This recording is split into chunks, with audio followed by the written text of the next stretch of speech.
Hey, what's up everyone? I hope you're all having a wonderful day or night, but for now, let's get into the video. I was told to make this video, so I'm going to share with you my Hinge date from hell. And to be honest, at this point, I feel like I need to start making this a series because I really just be going through it. So first off the bat, I naturally think I'm in an episode of Love is Blind because the person that I matched with doesn't have that many pictures, but like the little bit that he did have, like you could just tell that those were old pictures. And so I asked for his Instagram and I saw that he had no post, but he had some tagged photos. And so I checked the tagged photos and I had to go and look up like his pictures, like his most recent one, and there was only one that like you could kind of see his side profile but like not really. And so I was really just going on a limb here. I'm gonna sit up for this. Finally decided to do something productive. For the next 7 minutes, she was afraid he's not gonna look like his pictures, but then he picked her up and she was like, he's actually pretty attractive, but then they both got in his car and she was like, nah, I really don't like him. Not really sure what made that a date from hell, but listening to her for 8 minutes was 8 minutes of hell for me. Aren't you all happy she's gonna turn this into a series? Cause I am. I have a question to all the women that say that you have to date multiple men until you settle in a relationship, okay? Where do you find them?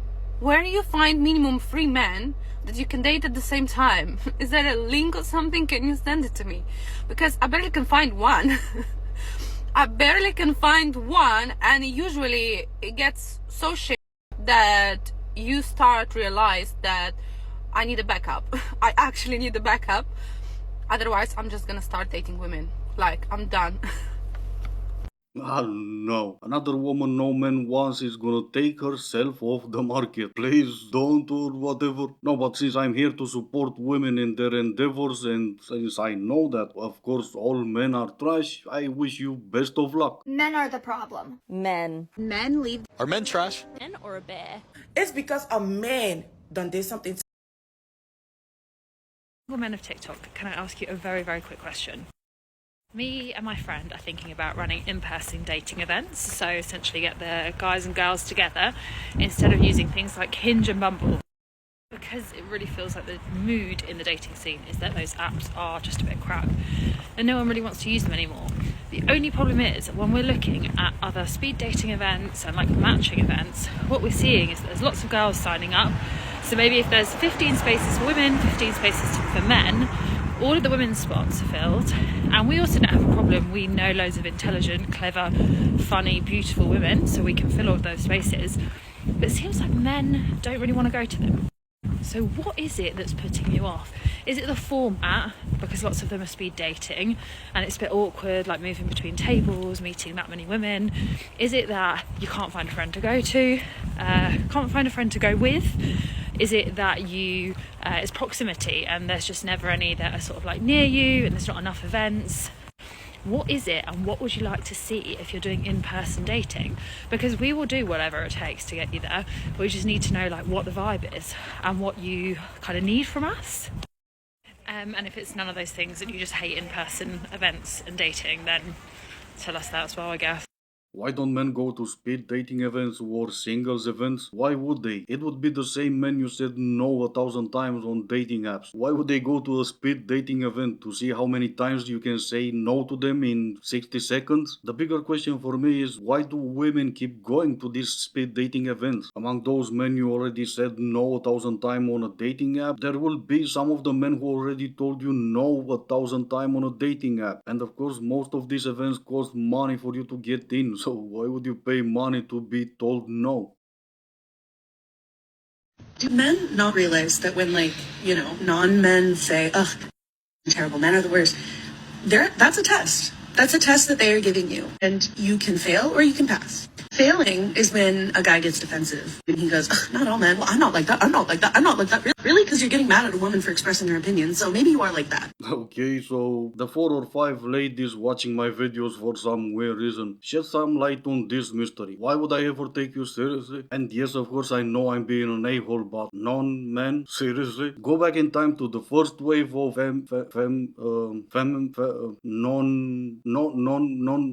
non-manism and try to explain to them what they will fight for. Try to explain to them that they're fighting for non-men's rights, or maybe this fourth wave of non-menism is going to completely erase the word woman from their vocabulary. You want 10 years of therapy in under 30 seconds? Here we go. Number 1, anything that angers you is teaching you forgiveness and compassion. Number 2, anything that frustrates you is teaching you patience. Number 3, anything or anyone that has any kind of power over you is teaching you how to take your own power back. Number 4, anything you hate is teaching you unconditional love. Number 5, anything you fear is teaching you the courage to overcome your fear. Number 6, anything... Sorry mama, your 30 seconds are up. And this is of course just me, cause I always make this about myself. So just for me, you are the best add-on why I should avoid therapy. Do most men that are 50 and 60 really want 30-year-olds? No, that's just a crock of shit. Really? Because a 30-year-old has like a 4-year-old child or wants children, right? So most men who are 50 or 60, they don't want to start over and have a second family and the responsibility of children. And how about the gap? Like a 30-year-old probably doesn't even know who the Rolling Stones are. Okay, so I think this is for sure a limiting belief you have that's just keeping you stuck. It's simply not true. Men want to date women, truth be told, in my research, that are literally within 5 years of their age. Okay, sure, in your research, but what research are you talking about? And yeah, I know you claim to be a dating coach for women over 50, but even still, what makes you qualified to talk about what men want? Or even worse, what most men want? I'm a man and I don't claim to know what most men want, so why would I even consider your research or anything you say? Let me tell you something! Let me tell you something! Let me tell you something! Just because they read their Bible every day and they're hot doesn't mean they're your spouse.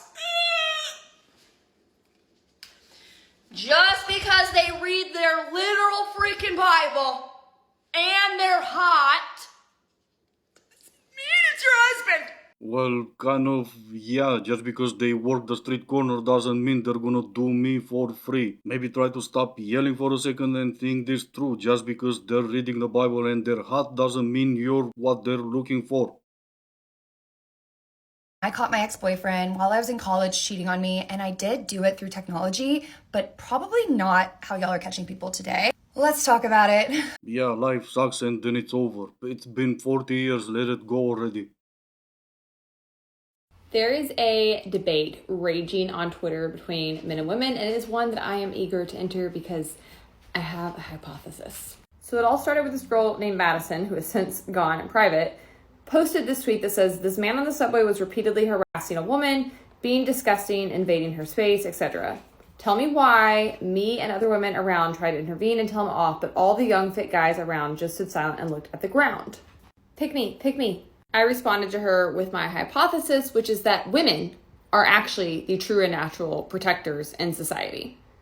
I can back this up with like a million different anecdotes. And of course, like, I hate when I say this kind of stuff because people are going to be like, not my dad, not this person. I know. My dad is basically Liam Neeson. He watches My Location like it's Fox News. I'm 36 years old. But even still, saying that women are in fact the protectors made sense in your head. Not their dad, not your dad, but still it made sense in your head. Alright, because you found some anecdotes online. So your logic is, even though the majority of men are protectors, because of the few that are not, that means women are in fact the protectors. This is in fact the right way to go about it. Keep bashing men, keep shaming men, keep calling masculinity toxic, and then act surprised when they don't lift a finger to help. Oh, and by the way, cause watching the news, out of 3,300 firefighters in LA, only 115 of them are women. A fact that did upset the fire chief cause she thinks that more women should be protectors, but that would be a different conversation. I don't even think it matters that she failed to protect the people that she was there to protect, cause I'm sure by the end of the day she'll have someone else to blame for her failure, like patriarchy and misogyny.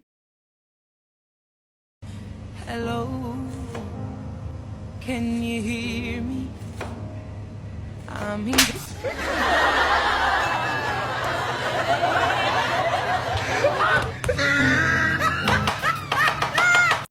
Alright, this is gonna be it for today. As always, I do hope you enjoyed it. If you didn't, I still appreciate you for making it this far. Thank you all so much for watching. Stay safe, and I will see you in the next one.